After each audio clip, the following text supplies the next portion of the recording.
Біз кезекті санымызда әлем ғылымының дамуына үлес қосқан ғалымдар туралы баяндаймыз.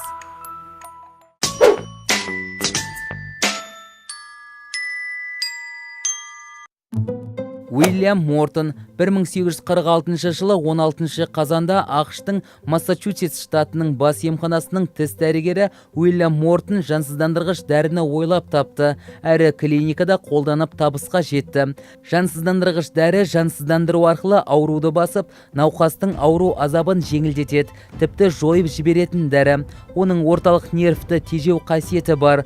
Жансыздандырғыш дәрінің ашылуы ота жасау барысында адамдардың тән азабын тартпай, мыңдаған, миллиондаған адамдарды ажалдан араша болуына септігін тигізді. Ерте заманда операция жасалғанда жансыздандырылмайтындықтан науқас адамдар жандары қинала отырып ота жасататын, немесе операция үстелінде көз жұматын. 1799 жылы Англия химигі Деви ойламаған жерден азот шала тотығы дейтін газдың ауруды басатын керемет қасиеті бар екенін байқайды. Ол медицина саласындағыларға осы бір ешкімнің де ойына кіріп шықпаған жансыздандырғыш дәріні таныстырып, сыртқа аурулар операциясына қолданып, жансыздандырылып ауруды басуға ұсыныс жасайды. Бірақ сол заманда Девидің ақылына ешкімде құлақ аспаған еді. 1893 жылы америкалық химик Каултон ғылыми журналдардың бірінен Девидің жансыздандырғыш дәріні тапқаны жайлы жазбаны көріп, азот шала тотығының дәрілік қасиетіне сынақ жасай бастайды.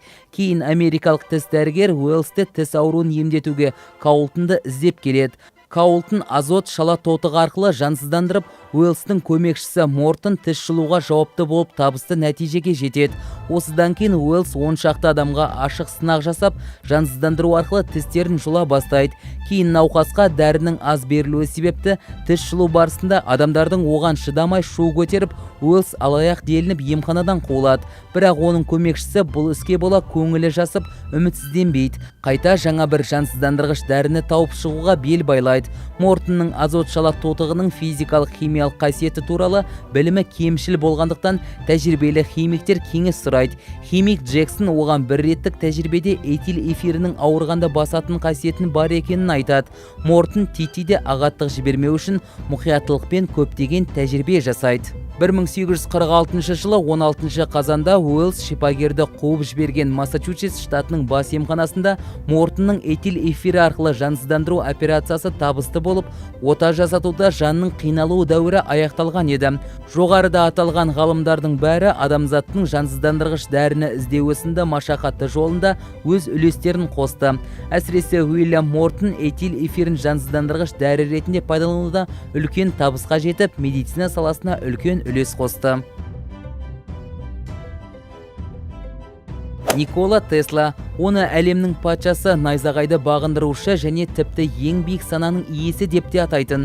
Оның есімі әрбір саналы мектеп оқушысына мәлім, алайда ғалымның өзінің және зертханасының бірқатар суреттері сақталғанын көбі біле бермейді. Никола Тесла данышпан физик, инженер, электротехника және радиотехника саласында өнер тапқыш. Тесланың отбасы Австро-Венгрия империясының құрамына кірген Лика тарихи провинциясындағы Госпич қаласынан 6 шақырым алыс Семилян ауылында тұрған. 1856 жылы 16 шілдеде отбасында 4-ші болып Никола туылған. Никола бастауыш мектептің 1-ші сыныбын Семилянда бітірген. 1862 жылы Дания қайтыс болғаннан кейін оның әкесі қызметінде көтеріліп, отбасы Госпичке көшіп кетеді. Сол жақта Тесла бастауыш мектептің қалған 3 сыныбын бітіреді. Одан кейін 3 жылдық төменгі реалды гимназияны 1870 жылы аяқтайды. Осы жылдың күзінде ол Карловац қаласындағы жоғары реалды мектепке түседі. 1873 жылдың шілдесінде Никола Тесла орта білімі туралы аттестат алады. Атасының қалауына қарамастан өз үйіне қайта оралып, сол Госпич қаласында болып жатқан холера эпидемиясына шалдығады. Аурудан айыққан Никола Тесланы Австро-Венгрия армиясына 3 жылдық қызметке шақыруы керек болды. Алайда туыстары оны аурудан толығымен жазылмады деп тауға тығады. Тесла 1875 жылдың жазының басында ғана қайтып оралады. Технологиялар әлемін дүр сілкіндіретін Никола Тесланың тамаша идеялары. Электродинамикалық индукция. Тесланың айналмалы тоқтың атасы деп те есептейді, бірақ ол энергияны сымсыз тасымалдауға болатын әлем жайлы армандаған. Оны жасау үшін ол электроэнергияны бүкіл әлем бойынша сымсыз тасымалдайтын Tesla мұнараларынан тұратын бүкіл әлемдік сымсыз жүйе құруды ұсынған. Ол бұл идеясының іске асыруға әбден болатынын дәлелдейтін мысал көрсеткен. Көрермендерге Tesla катушкасынан 1 метр қашықтықта жанып тұрған шамды ұсынады.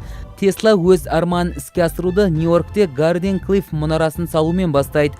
Өкінішке қарай демеуші болған JP Morgan банкі Тесланың электроэнергиясын тегін таратпақ екенін білгенде құрылысты қаржыландыруды тоқтатады.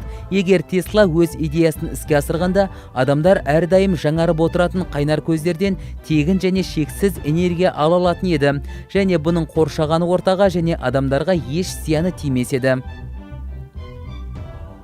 Тесланың өлім сәулесі. Тесланың көптеген өнер табысы қауіпті көрінгенімен, ғалымның өзі соғысты жек көретін және кез келген соғыстың алдын алатын өлім сәулесін жасау үшін қаншама уақыты мен күш қуатын жұмсаған.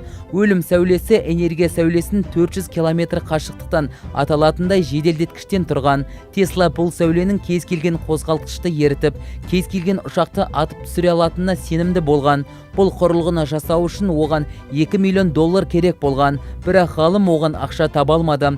Tesla бұл идеясын JP Morgan банкіне бермек болғанда, олар да бас тартқан.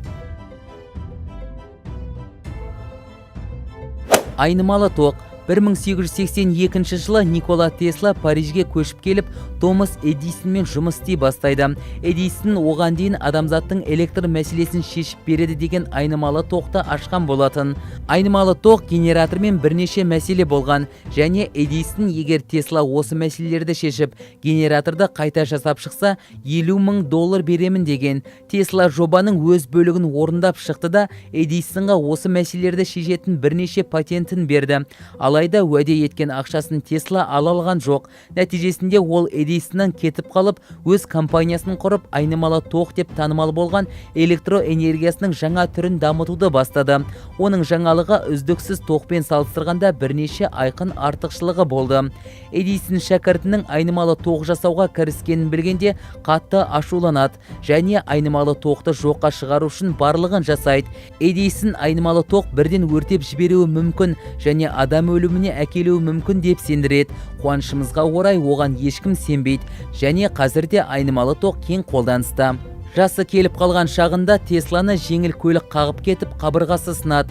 Бұл өкпе қабынуын тудырып, кейін ауруы созылмалы дертке айналады да Тесла кереуетке танылады. Еуропада соғыс басталды. Тесла өзінің басылып алынған отан үшін қатты уайымдап, бірнеше рет барлық славяндарға бейбітшілікке шақырып үндеулер тастайды. 1943 жылдың 1 қаңтарында Эленора Рузвельт, ақш президентінің жұбайы, Теслаға көңіл сұрап баруға тілегін білдіреді. ақштағы Югослав өкілі Сава Касанович Тесланың жиені. Онымен 5 қаңтар күні кездеседі. Ол Тесламен кездескен соңғы адам болды. Тесла 1943 жылдың қаңтар айының 7-сінен 8-іне қараған түні көз жұмды. Тесла өзіне ешкімнің мазаламауын талап етіп, тіпті Нью-Йорктегі орналасқан қонақ үйдегі бөлмесінің есігіне сол туралы тақтада іліп қойған. Оның мәйітін қайтыс болғаннан кейін 2 күн өткеннен соң қызметші әйелмен осы қонақ үйдің директоры тапты. 12 ақпанда Нью-Йорктегі Фрэнк Клифф моласына қойылды. Кейін күл Белградтағы Никола Тесла мұражайына ауыстырылды. Міне өздеріңіз байқап тыңдағандарыңыздай аты аталған ғалымдардың арқасында әлем қазіргідей даму деңгейіне жетті.